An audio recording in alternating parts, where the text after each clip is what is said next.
Hey everyone, welcome back to a new video. My name is Steffi and today I have a special guest here, Olly Richards from Story Learning. And hi Olly, welcome to the video. Hi, Steffi. Thank you so much for inviting me.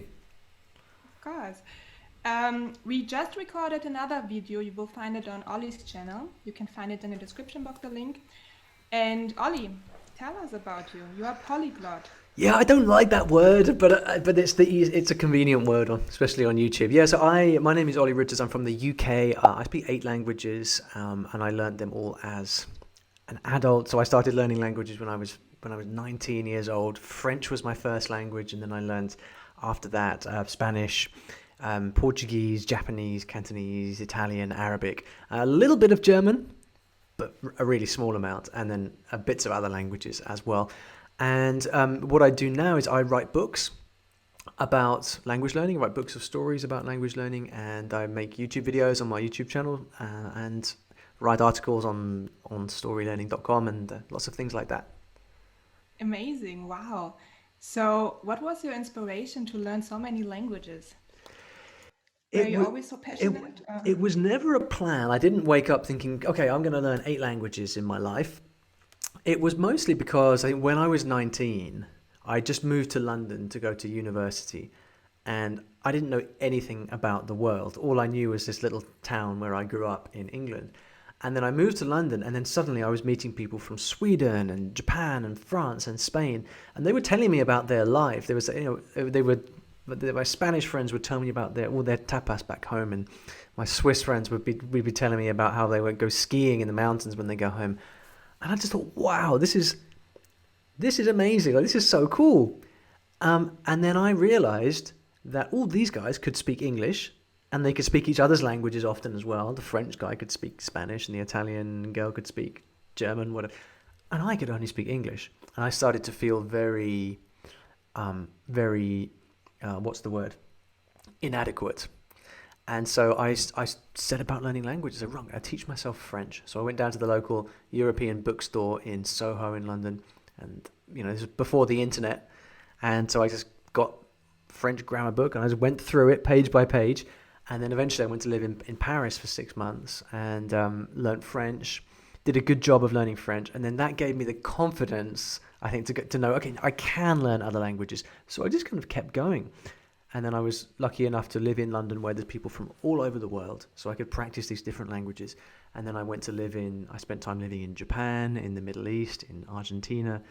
So languages for me have always been a way to just live my life and enjoy life. Amazing. And do you think it's needed to live in the country to learn the language? Because you... Not at all. The first language I learned from home was Spanish. I learned Spanish in London. And the reason I was able to do it was because my best friend there was from the Canary Islands.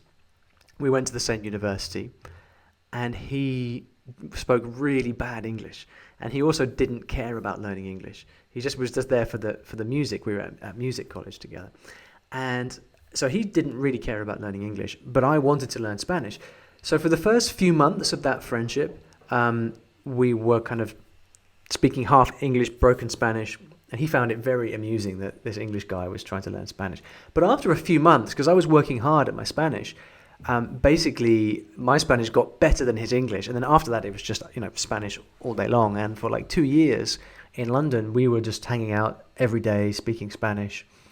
And I'd never been to Spain before, so it was I learned it entirely in the in the UK. Now the trouble is that people say when they hear that story, they'll say, "Well, that's okay for you because you had a friend who you saw every day who spoke French." I can't do that. I'm not lucky enough.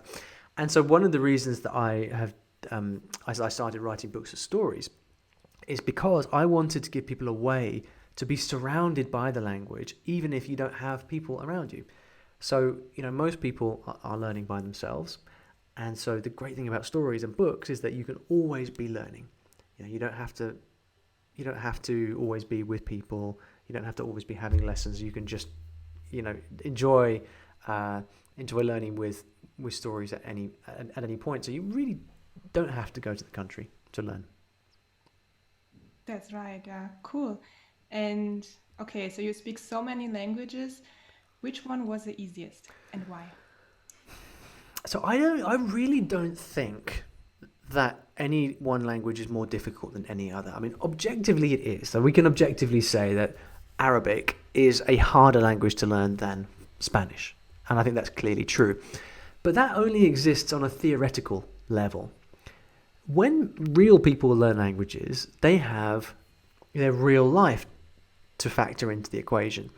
And so when I learned French, for example, I was so motivated that it could have been any language. It could have been Chinese, it could have been Cantonese, it could have been Swahili, whatever. I was so motivated to learn French that that I just learned it, and I'm convinced that I would have learned the hardest language in the world too, because at that age I was so enthusiastic and so motivated.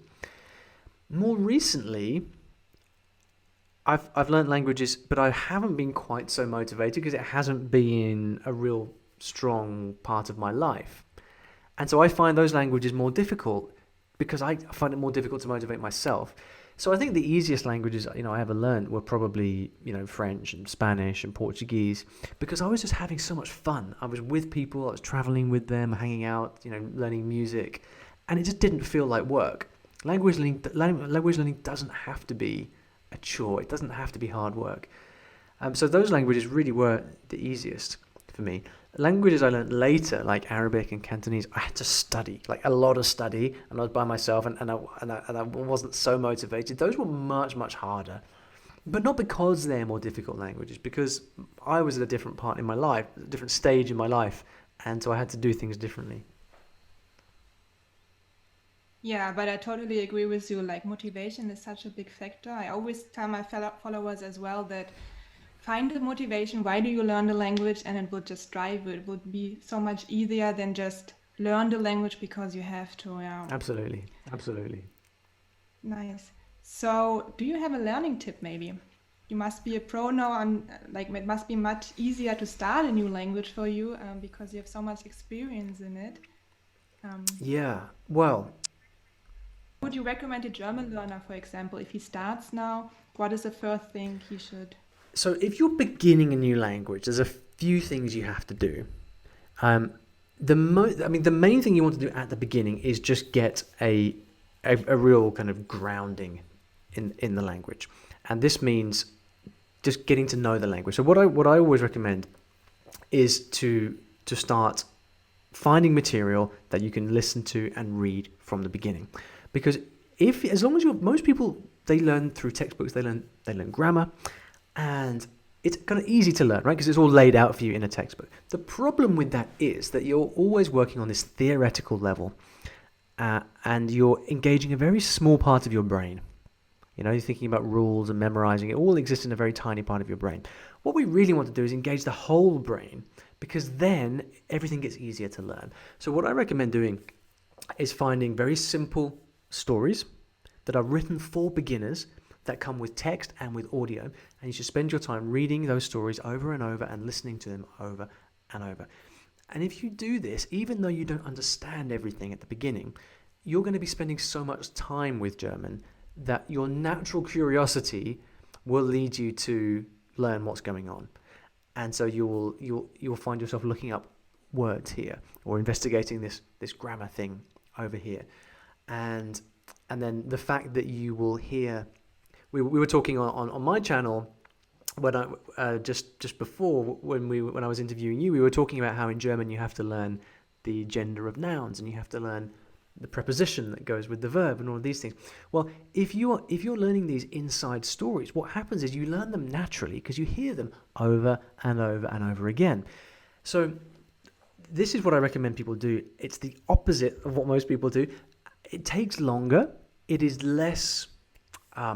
It's you don't feel so much like you're improving from one day to the next, but your brain is you're using your entire brain, and you are learning things on a much deeper level. So in the long run, this is how you end up learning naturally, rather than speaking like a robot or a grammar book.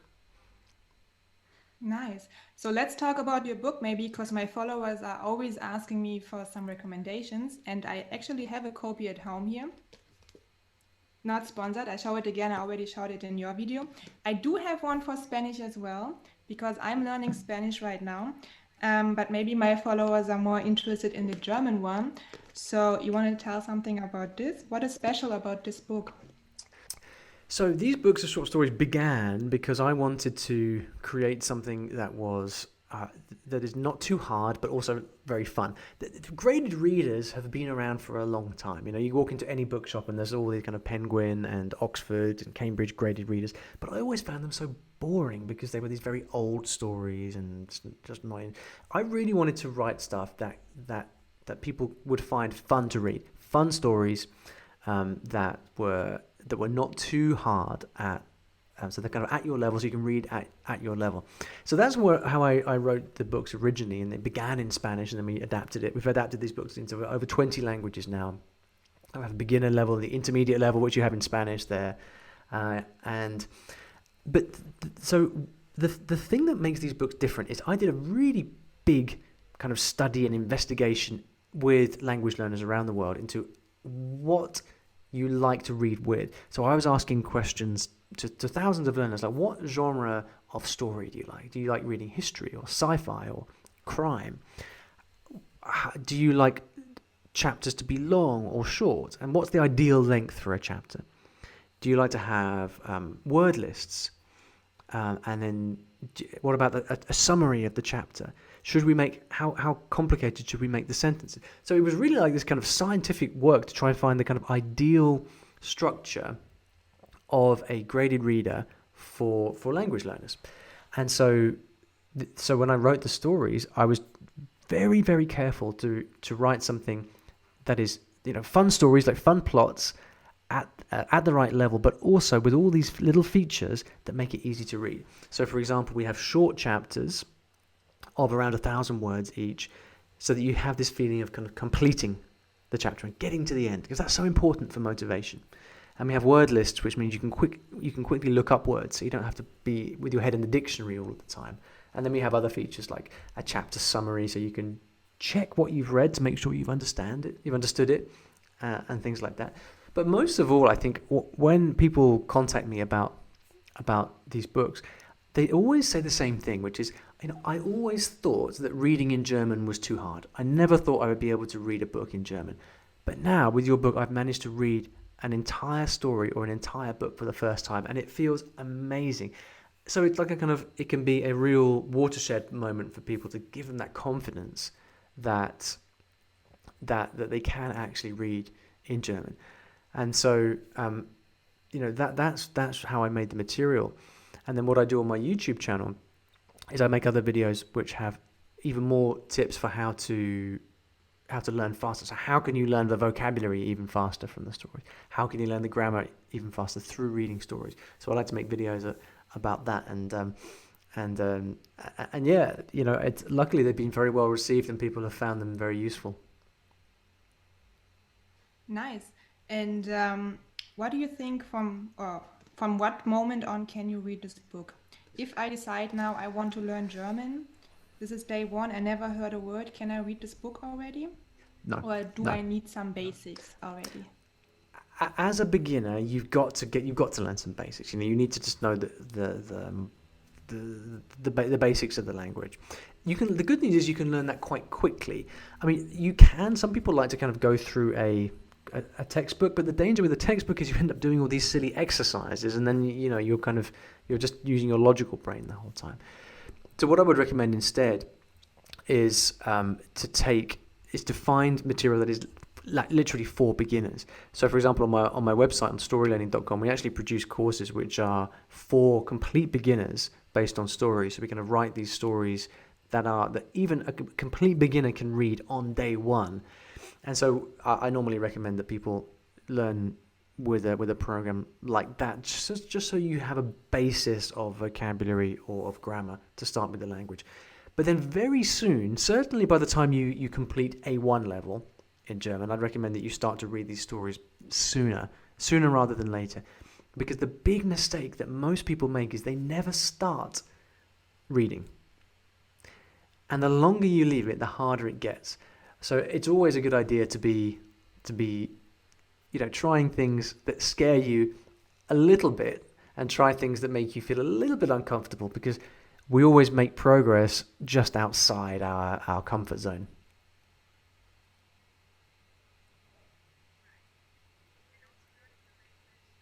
Right. And also learning a language, you need to learn like you need to train four different things, right? Hearing, listening, speaking, writing, and understanding. Yeah.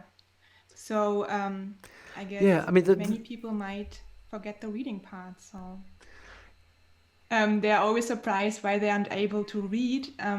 But you need to train this skill by yourself. You cannot, if you just listen or just watch something, you cannot expect that you will be also great in reading. Like you need to train this skill. see, my philosophy with language learning is that it's better to train your comprehension first, because then your production will be a lot easier later. So a lot of people like speaking, and I understand that. I like speaking too, and they find it very motivating. But on a basic level, you can't speak or write if you don't have the words and the grammar that you need, right? So yes, you can learn some simple phrases and have some basic, you can buy a coffee or buy a train ticket or something, but it's very limited. In general, if you can learn to read first, or you can learn to listen first, you train those two skills, so you can learn to understand, then you're building up all this knowledge inside your brain, which means then when you do come to speak and you do come to write, it's so much easier and so much more fun and enjoyable, because not only do you have the words that you need to speak, but also you can understand what people are saying to you, which makes it a much, much less stressful experience. Right. Definitely. Nice. So are there more books in the planning? This one is for beginners. Yeah, well, actually, we've just released a German intermediate book of stories as well. I'm not sure. It comes out in different. Teach Yourself, who are the publishers, they release it in different continents at different times, so we never know exactly what it's going to be.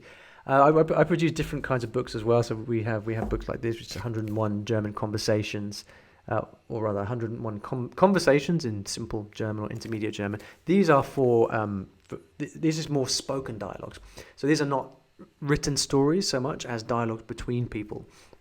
So you still learn through story, but you're learning through conversation, which is great for improving your speaking as well. But yeah, we are releasing new books all the time, and if people have ideas for books and series that they'd like to see, then feel free to get in touch, because we always like to get recommendations and tips from people. Some of our most popular material has come because somebody emailed me and said, "Hey, it would be really cool if you made this thing. That would really help me." And then I think, if it would help you, maybe it would help other people as well. And then we make it, and it's really popular. So yeah, people should feel free to contact me if they have ideas for new material. Yes, yeah, I've actually find it also the biggest inspiration for doing my content or what I want to do is by the followers, because they ask what they want to learn. So these are like the biggest inspiration, the reason for the content. Yeah. Exactly. And we're in a unique position as content creators as well, to have an audience of people who take inspiration and ideas from us. And so the best thing that we can do is actually have that dialogue with people who follow us, who learn from us, and actually give back by creating stuff for them. It's a really great development in the world, I think, and I think I'm really pleased that this is the way that the creators are able to exist and to sustain themselves, by making things for real people, because that's what an economy should be, I think. Nice. Yeah. So anyway, thank you so much for being here. It was a pleasure talking to you. Also put the link to your book in my Likewise. description. I'm sure my followers want to find out where to get this book, and I hope to see you soon in the future. Thanks so much. It's great to see you, Steffi, and yeah, thank you everyone for watching. Thank you. Bye. Tschüss.